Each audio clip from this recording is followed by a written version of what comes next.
우리를 구원하시고 부활의 소망을 주신 하나님, 감사와 찬송을 올려드립니다. 따뜻한 햇볕이 대지를 데우기 시작하였고 말랐던 가지는 새싹을 품고 있습니다. 벚꽃은 멋지게 피었고 바람은 상쾌하며 하늘은 오랜만에 푸르고 드높습니다. 하나님, 우리에게 멋진 자연을 주시니 감사합니다. 탁하던 공기와 먼지가 세상의 인간들이 모두 집으로 돌아간 후부터 사라졌습니다. 다시 하나님께서 창조하신 아름다운 자연으로 돌아간 느낌입니다.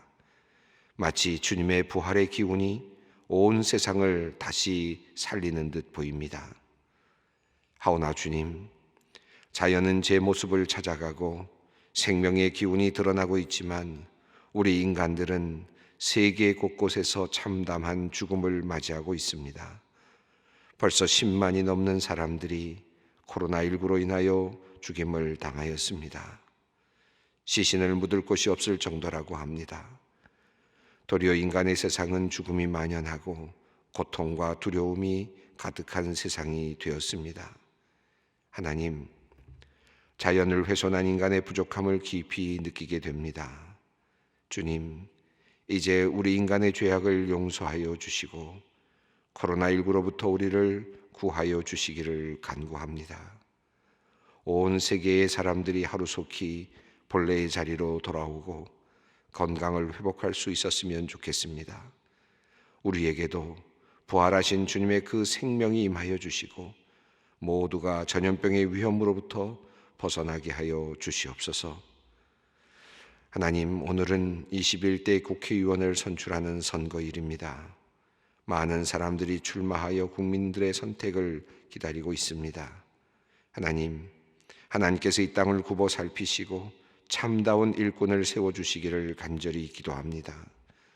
씨를 뿌리고 일하는 것은 우리의 몫이지만 열매를 거두게 하시고 추수하게 하시는 이는 하나님이심을 믿습니다.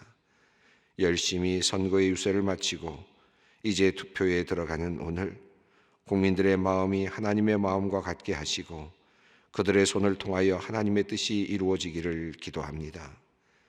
참으로 위태롭고 결정적인 시간을 우리 대한민국이 지나가고 있습니다. 정말 이 나라를 바르게 세우고 국민을 편안하게 만들어줄 수 있는 국민의 대표들이 선출되기를 원합니다. 정직하고 예의 바르고 국민의 마음을 헤아릴 줄 아는 사람을 세워 주시옵소서. 하나님을 경외하는 사람, 미래를 생각하며 준비할 수 있는 사람을 주님 세워 주시옵소서.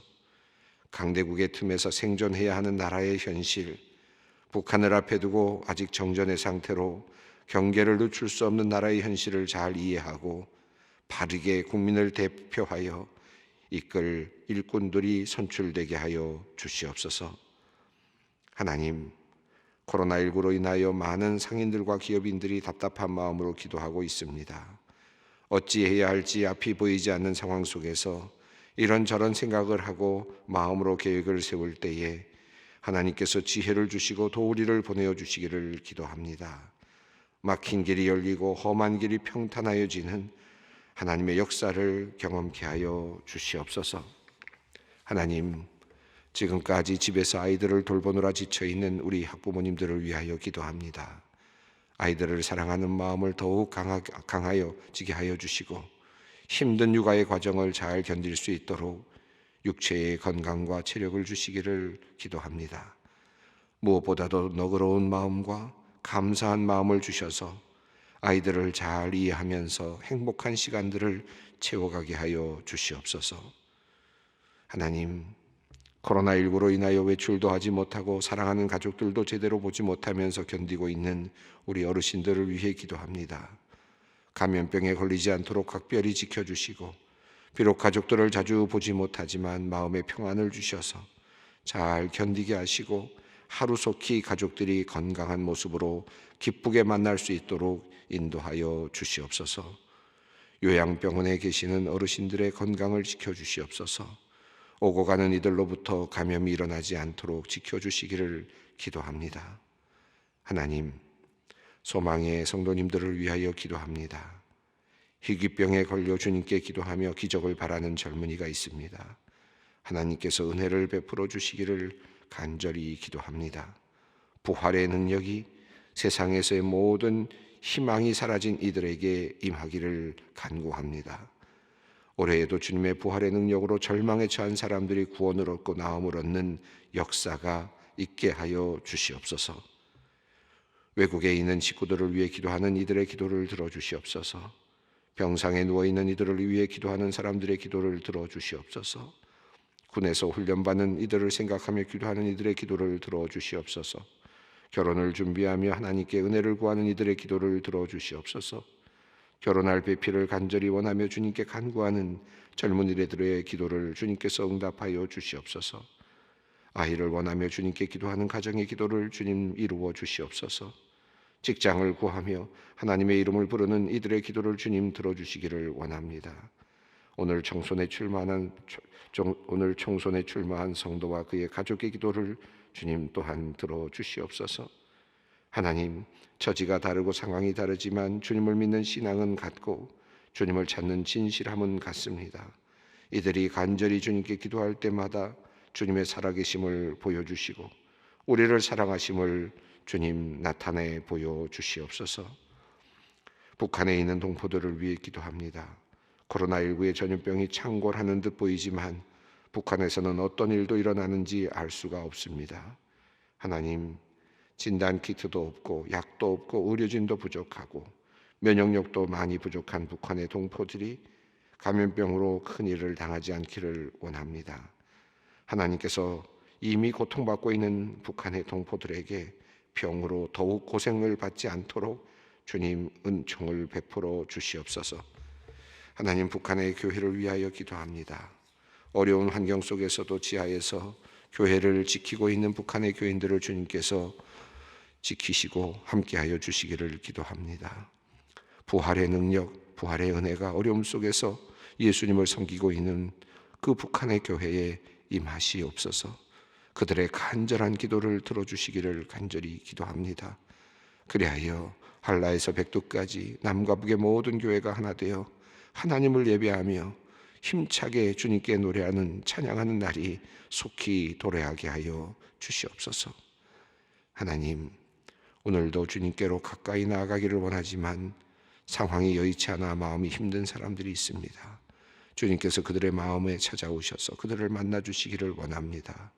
수고하고 무거운 짐을 진 모든 사람들이 주님 안에서 평안을 누리기를 기도합니다. 말씀 앞으로 나아갑니다. 오늘도 우리 기도를 들으시는 주님, 기도에 응답하여 주시고 또한 우리에게 말씀하여 주셔서 우리가 듣고 우리의 삶을 다시 살피며 구원받은 자답게 바르게 살게 하여 주시옵소서. 예수님의 이름으로 기도드리옵나이다. 아멘. 오늘 말씀입니다. 창세기 26장 1절로부터 11절 말씀입니다. 창세기 26장 1절로 11절 말씀 우리가 함께 읽도록 하겠습니다.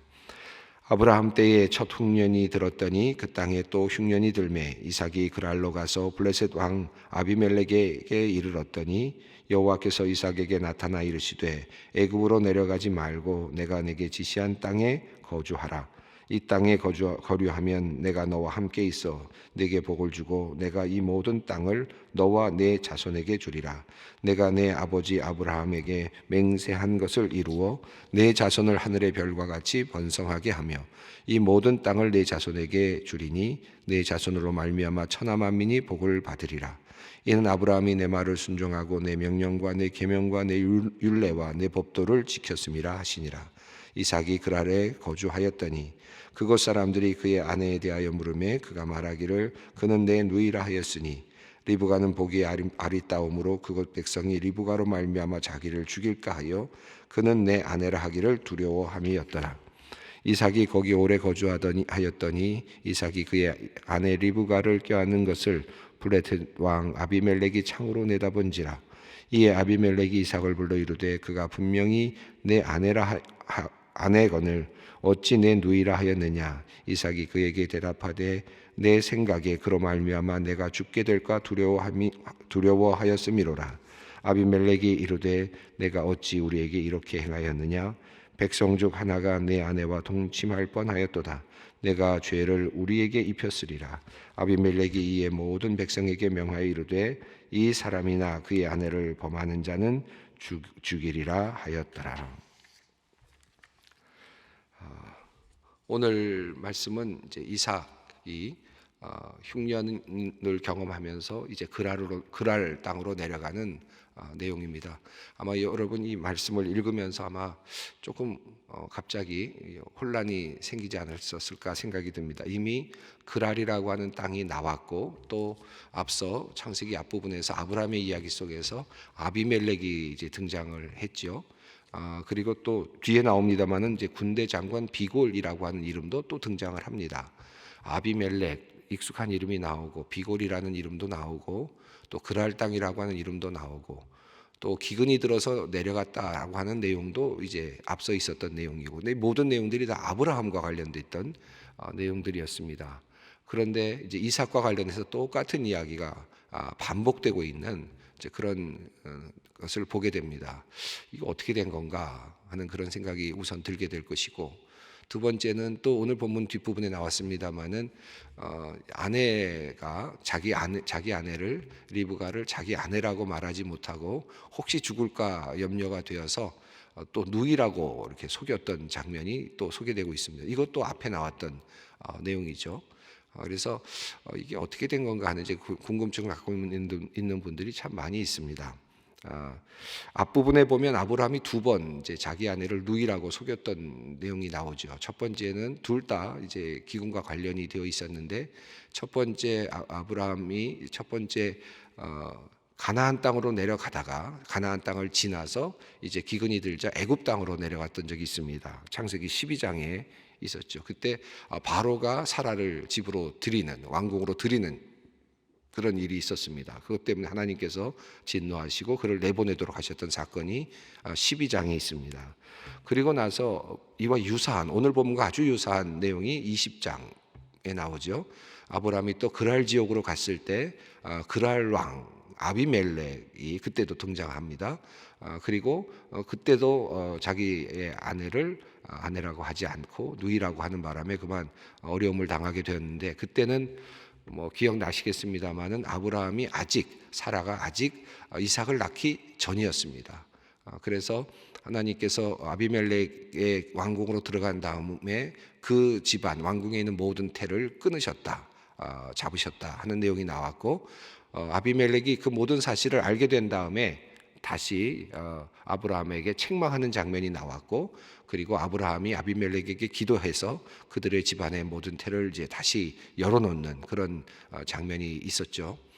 아마 여러분 그렇게 이해를 하고 오늘 본문을 보면 이 본문이 왜 있나 하는 그런 생각이 듭니다. 첫 번째는 이게 앞에 나왔던 아비멜렉의 이야기, 앞에 나왔던 아브라함과 아비멜렉의 이야기가 중첩된 것 아닌가. 그래서 어떤 뭐 학자들은 이게 같은 소스가 이렇게 잘못 이름만 바뀌어서 또 들어간 거 아니냐, 뭐 이렇게 뭐 좀 의심을 하는 분도 계시고, 이걸 하나님 말씀으로 또 이렇게 받아서 우리가 이걸 연구해야 되느냐 하는 그런 또 의심을 갖는 분들도 사실은 없지 않습니다. 그러나 우리는 이 모든 이 말씀, 성경 말씀이 하나님의 말씀이라고 믿죠. 그리고 이 말씀을 성령의 감동으로 우리에게 하나님께서 주셨다고 믿습니다. 그런 관점에서 우리가 오늘 본문을 본다면 왜 중복될까, 왜 반복될까 하는 것을, 하나님께서 왜 이렇게 반복을 하도록 하셨을까 하는 관점에서 살펴보는 것이 더 유익할 것 같습니다. 성경을 읽고 또 당시에 구약 성경을 쓰고 또 받았었던 사람들도 이렇게 중첩이 되고 중복이 된다는 사실을 몰랐을 리가 없습니다. 그럼에도 불구하고 이 말씀을 이제 써놨죠. 이것은 나름의 또 다른 의미가 있다고 생각합니다. 오늘 그 내용을 하나씩 좀 더 살펴보려고 합니다. 자, 오늘 1장 26장 1절 말씀을 먼저 읽어보겠습니다. 아브라함 때에 첫 흉년이 들었더니 그 땅에 또 흉년이 들매 이삭이 그랄로 가서 블레셋 왕 아비멜렉에게 이르렀더니, 아브라함 때에 첫 흉년이 들었다라는 말을 이미 지금 넣고 있습니다. 이 말은 아브라함 때에 흉년이 들어서 내려갔었다 하는 내용을 모르는 바 아니다 하는 것을 이미 알려주고 있는 거죠. 이 정보가. 그래서 아브라함 때 흉년이 들어서 어떻게 했습니까? 내려갔거든요. 그래서 애굽으로 내려가고 또 그랄로 내려가고 했던 그런 그것이 있습니다. 그런 상황이 있었습니다. 그거를 모르는 바 아니다. 아브라함 때 그런 일이 있었고 또 그런 이후에 모든 일들이 있었다는 것을 알고 있는 그런 상태에서 두 번째 이제 그 땅에 또 흉년이 들었다라고 이렇게 이야기를 합니다. 그래서 이삭이 살고 있는 동안에 흉년이 들었기 때문에 어쩔 수 없이 이스락은 이제 이동할 수밖에 없었습니다. 그랄로 내려갔고 블레셋 왕 아비멜렉에게 이르렀다. 그래서 아비멜렉이 그러면 그때 아비멜렉이냐? 시간적으로 보면 성경에 나오는 이야기의 흐름으로 본다면 도저히 그때 아비멜렉이라고 보기는 어려울 것 같습니다. 이미 사라가 뭐 같은 사람이라고 볼 수도 있겠지만 그러나 시간적으로 보면 너무 많은 시간이 흘렀죠. 사라가 아이를 낳기 전입니다. 그냥 100세가 되기 전, 아브라함이 100세가 되기 전이거든요. 그런데 그 다음에 또 시간이 많이 이제 흐르지 않습니까?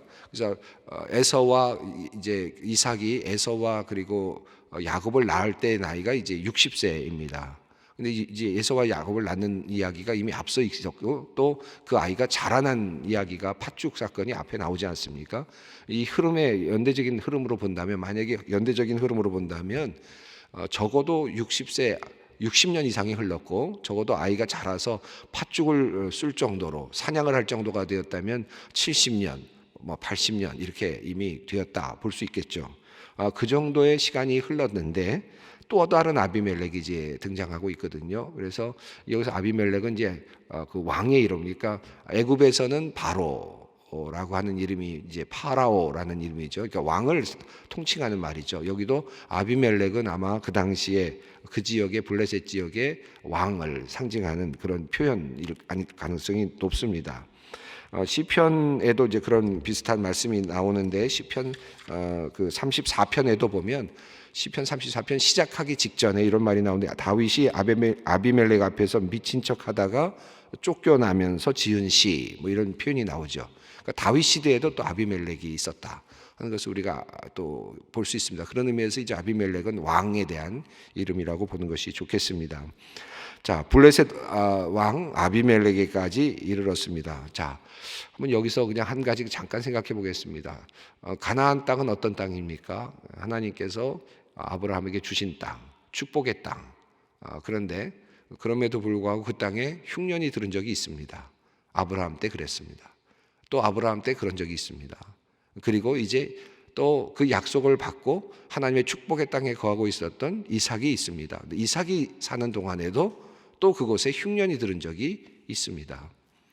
약속의 땅, 우리가 생각하기에 그 약속의 땅은 한 번도 흉년이 없고 또 한 번도 문제가 없고 하나도 흠결이 없어야 될 것 같지만 그러나 약속의 땅은 그런 땅이 아닙니다. 이 성경에 나오는 특히 가나안 땅은 끊임없이 우리로 하여금 무엇인가 일하도록 만들고 또 다른 과제를 주는, 그래서 우리를 살아있게 만드는 그런 땅이죠. 여기도 마찬가지입니다. 이삭이 지금 흉년이 들어서 그랄로 이동하는데 왜 그랬는가, 왜 흉년이 들었는가 보니까 2절 3절 이유를 보니까 하나님께서 이삭을 그랄 땅에 거주하게 하려고 하는 목적을 갖고 있었다는 것을 우리가 이해할 수 있습니다. 2절 한번 읽어보겠습니다. 여호와께서 이삭에게 나타나 이르시되 애굽으로 내려가지 말고 내가 내게 지시하는 땅에 거주하라. 이 3절입니다. 이 땅에 거류하면 내가 너와 함께 있어 내게 복을 주고 내가 이 모든 땅을 너와 네 자손에게 주리라. 내가 내 아버지 아브라함과 맹세한 것을 이루어. 자, 여기 보시면 하나님께서 아브라함과 이미 맹세하셨던 것이 있습니다. 그것은 사실 넓은 땅이었습니다. 가나안 지역 가는 곳마다 하나님께서 특별히 그 땅을 주겠다 라고 복을 주겠다라는 말씀과 이 땅을 너에게 주겠다는 말씀을 주셨는데 특별히 그랄 땅에서 하나님께서 아브라함에게 말씀하셨고 언약을 세우셨죠. 그래서 이미 아브라함이 받은 땅이었습니다. 그러나 지금 이삭은 그 땅에 거하지 않았고 다른 지역 부헬라헤로이라고 하는 지역에, 물론 그 땅도 약속의 땅이고 하나님께서 주신 땅이지만 그곳에 거하고 있었습니다. 이삭에게 이제 또 그 영역을 넓혀주고 계시는 것을 보게 됩니다. 아브라함에게 이미 주셨던 땅, 그 땅을 다시 이삭에게 밝게 하시는 거죠. 이삭은 아마도 그 땅까지 넘어갈 생각을 하지 못했을 수도 있습니다. 이삭을 보면 그렇게 진취적인 것 같진 않아요. 전체적으로 흐름을 보면 상당히 그냥 안주하고 그대로 앉아서 묵상하고 주님과의 관계를 맺고 더 뭔가 나가서 뭔가를 하거나 그러지 않는 것 같습니다. 사냥하는 에서를 좋아하는 것 보면 본인이 사냥하는 걸 좋아하지 않았던 것 같고, 그래서 사냥감을 가지고 들어와서 음식을 해주는 에서의 고기를 즐겨 먹는 그런 모습을 보면 이렇게 밖으로 이렇게 막 나가거나 그런 스타일은 아닌 것 같습니다. 그래서 보니까 하나님께서 이삭을 의도적으로 지금 이 흉년이라고 하는 것을 통해서 또 다른 약속의 땅으로 넓은 땅을 지금 경험하도록 하는 하나님의 어떤 은혜의 차원이라고도 보여집니다. 그런데 이 장소에서 하나님께서 이렇게 그랄에 이삭이 도착했을 때 이제 하나님께서는 아브라함과 했던 약속을 다시 상기시켜 주십니다. 그래서 지금 내가 내 아버지 아브라함에게 맹세한 것을 이루어라고 하는 이런 말씀을 주셨죠. 지금 이 하나님께서 복을 주시겠다라는 말씀을 하실 때가 어떤 때냐? 지금 보면 3절에서 내가 내게 복을 주겠다 했는데 지금 복을 주겠다고 약속을 주시는 이 시점은 어떤 시점입니까? 이삭이 흉년을 경험하고 지금 어떻게 하나라는 생각을 가지고 내려오고 있는 시점입니다. 그리고 뒤에 나오는 내용처럼 내가 죽을 수도 있다라고 하는 극한 두려움 속에 있는 시점입니다. 그렇죠? 자기 아내가 아름다워서 나는 이동을 하고 있기 때문에 나그네이기 때문에 내가 또 어떤 해를 당할지 모른다고 하는 두려움을 가지고 있고 흉년이 들어서 먹을 것이 없어서 내려가고 있는 시점입니다. 그런데 하나님께서는 그런 시점에 무엇을 주시냐면 복을 주시겠다. 그런 지금 하나님의 약속이 지금 있죠. 그래서 이삭은 계속해서 그런 어려움이 있을 때마다 하나님께서 나타나셔서 복을 주시겠다 말씀을 하셨습니다. 25장 11절을 보아도 오늘 본문보다 앞에 있는 내용이지만 아브라함이 죽은 다음에 이삭에게 복을 주셨다라는 말이 나오는데 그가 부엘라헤로이 근처에 살았다라는 말이 나옵니다. 이것도 아브라함이 죽은 다음에 그가 슬퍼할 때 하나님께서 또 그에게 복을 주셨다라는 말이 나옵니다. 그러니까 이삭에게는 힘들 때 하나님은 도리어 나타나셔서 복을 다시 상기시켜 주시고 복을 주시는 그런 것을 볼 수 있습니다. 오늘 이제 하나님께서 그랄 땅에 그를 인도하신 다음에 그에게 복을 주시겠다고 말씀하십니다. 4절 읽어보겠습니다. 내 자손을 하늘의 별과 같이 번성하게 하며 이 모든 땅을 내 자손에게 주리니 내 자손으로 말미암아 천하 만민이 복을 받으리라. 여러분 이 말씀 기억하시죠? 누구에게 주셨던 말씀입니까? 이미 아브라함에게 주셨던 말씀 그대로 하나님은 아브라함이 세상을 떠났지만 아브라함과 했던 약속을 하나도 변함없이 기억하고 계시고 지키고 계시고 그리고 그 약속했던 것을 그의 자손에게 또 적절한 시기에 나타나셔서 그것을 다시 재확인시켜 주시는 그런 모습입니다. 변함이 없으신 하나님, 약속을 지키시는 하나님, 언약을 기억하시는 하나님. 이미 아브라함과 했던 언약은 이미 아브라함은 이 세상에 없습니다. 그러니까 하나님께서 그냥 잊어버리셔도 됩니다. 인간 중에 아는 사람이 없어요. 그러나 하나님은 기억하시고 그 약속을 또 그의 자손에게 주셨던 약속으로 다시 주시는, 다시 확인하시는 장면이 오늘 장면입니다. 그러니까 이삭은 지금 흉년이라고 하는 악재, 어떻게 보면 어려움이라고 하는 것을 지금 뚫고 지금 시간을 지나가고 있는데 도리어 하나님께서는 이 어려운 시간이라고 하는 이 시간을 도리어 하나님과 그 이삭과의 언약을 그 선조들과 했던 약속을 다시 확인시켜 주시는 그리고 그것을 또 확증하시는 그런 시간으로 지금 도리어 선용하고 계신다. 이렇게 이해하면 좋을 것 같습니다. 자, 5절 말씀 읽어보겠습니다. 이는 아브라함이 내 말을 순종하고 내 명령과 내 계명과 내 율례와 내 법도를 지켰음이라 하시니라. 자, 이삭에게 나타나셔서 또 흉년을 경험하고 있는 이삭에게 나타나셔서 하나님께서 내가 너와 함께하고 너의 자손을 하늘의 별과 같이 하고 땅의 모든 이 땅을 모두 너의 자손들에게 줄 것이고 천하 만민이 복을 받을 것이다 라고 하는 약속을 다시 상기시켜 주십니다. 그런데 그 이유가 뭐냐?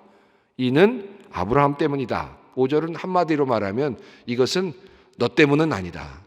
나는 너 때문에 그런 건 아니고 아브라함 때문이다. 그런 거잖아요. 이게 5절 말씀이죠. 5절 말씀 한번 다시 보십시다. 이는 아브라함이 내 말을 순종하고 내 명령과 내 계명과 내 율례와 내 법도를 지켰음이니라.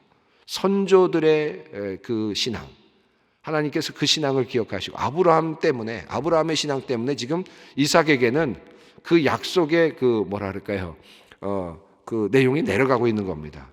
이삭 때문에라는 건 없어요. 사실은 이삭 때문에, 너 때문에라는 내용이 없습니다. 그냥 아브라함 때문에 너에게 지금 이 복이 내려가고 있다. 아브라함과 약속한 것 때문에 내가 이 약속을 기억하고 너에게 복을 줄 것이다 하는 말씀이죠. 우리가 믿음의 선조가 된다는 것이 얼마나 귀한 것인가를 늘 기억할 필요가 있습니다. 이것은 아브라함의 경우에만 해당되는 게 아니고요. 성경의 수많은 경우들이 다 그런 것들을 우리에게 증언해 주고 있고, 또 심지어는 우리들의 삶 속에서도 그런 경험들을 참 많이 합니다. 아마 여러분 오늘 새벽기도 같이 하시는 모든 분들 중에 많은 분들이 아버님의 신앙 때문에, 어머님의 신앙 때문에 내가 이렇게 복받구나, 우리 그분들의 신앙 때문에 내가 이렇게 여기까지 왔구나, 그래도 이만큼 왔구나, 이런 믿음으로 고백을 할 수 있는 분들이 참 많으실 거예요. 이거는 어떻게 대놓고 이야기하기도 어려워요. 그러나 나는 알죠. 우리는 압니다. 믿음으로 사는 사람은 아는 겁니다. 이거는 우리 스스로가 깨달을 수 있도록 하나님께서 말씀해 주시고 또 열어주시기 때문이죠. 지금 이삭도 지금 하나님께서 아브라함 때문에 이런 축복을 주시고 계십니다. 7절 말씀입니다. 한번 읽어보겠습니다. 그곳 사람들이 그의 아내에 대하여 물으매 그가 말하기를 이는 내 누이라 하였으니 리브가는 보기 아름다움으로 그곳 백성이 리브가로 말미암아 자기를 죽일까 하여 그는 내 아내라 하기를 두려워함이었더라. 이삭이 그랄에 거주하기 시작했습니다. 그런데 7절 이후에 보면 이제 또 이삭이 리브가를 누이라고 속이는 장면이 나옵니다. 8절 읽습니다. 이삭이 거기 오래 거주하였더니 이삭이 그의 아내 리브가를 꾀하는 것을 블레셋 왕 아비멜렉이 창으로 내다본지라. 9절입니다. 이에 아비멜렉이 이삭을 불러 이르되 그가 분명히 내 아내건을 어찌 내 누이라 하였느냐. 이삭이 그에 대답하되 내 생각에 그로 말미암아 내가 죽게 될까 두려워하였음이로라.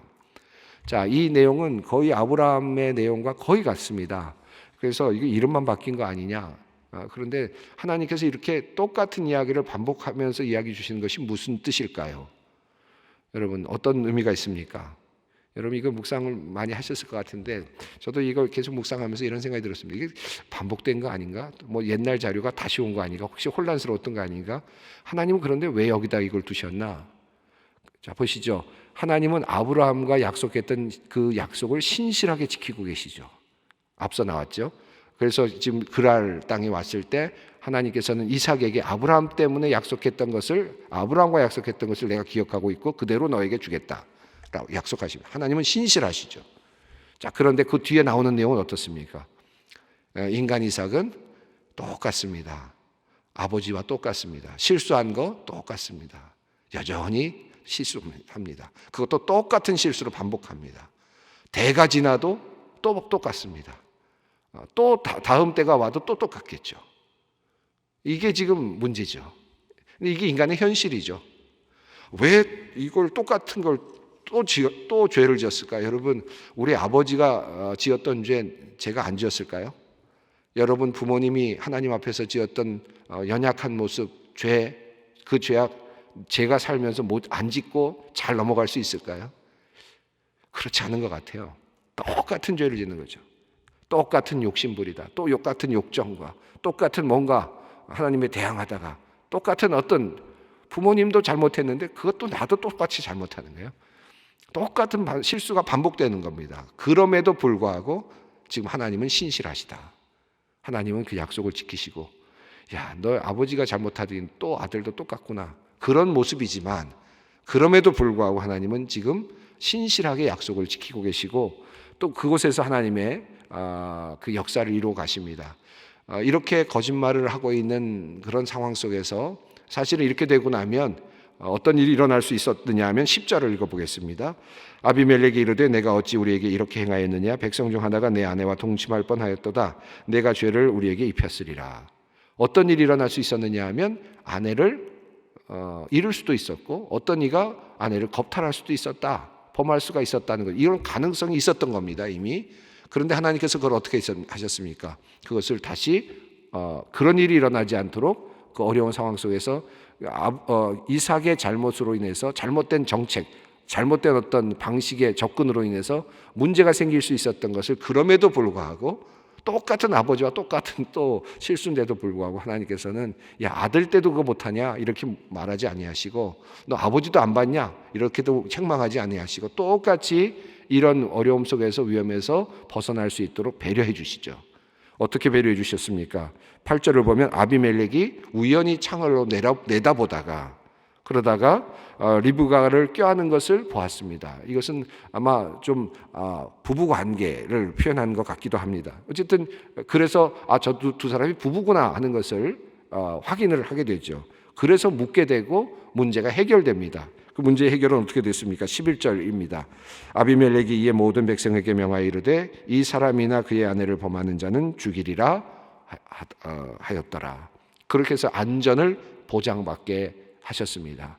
인간의 끊임없는 실수, 그럼에도 불구하고 하나님은 또 그들을 보호해 주시고 그를 안전한 길로 인도해 주고 계십니다. 약속의 사람들이 경험하는 하나님의 은혜입니다. 오늘 이 시간 함께 또 기도할 때 주님의 그 은혜를 생각하면서 또 주님 앞으로 나아갈 수 있기를 바랍니다. 함께 기도하겠습니다.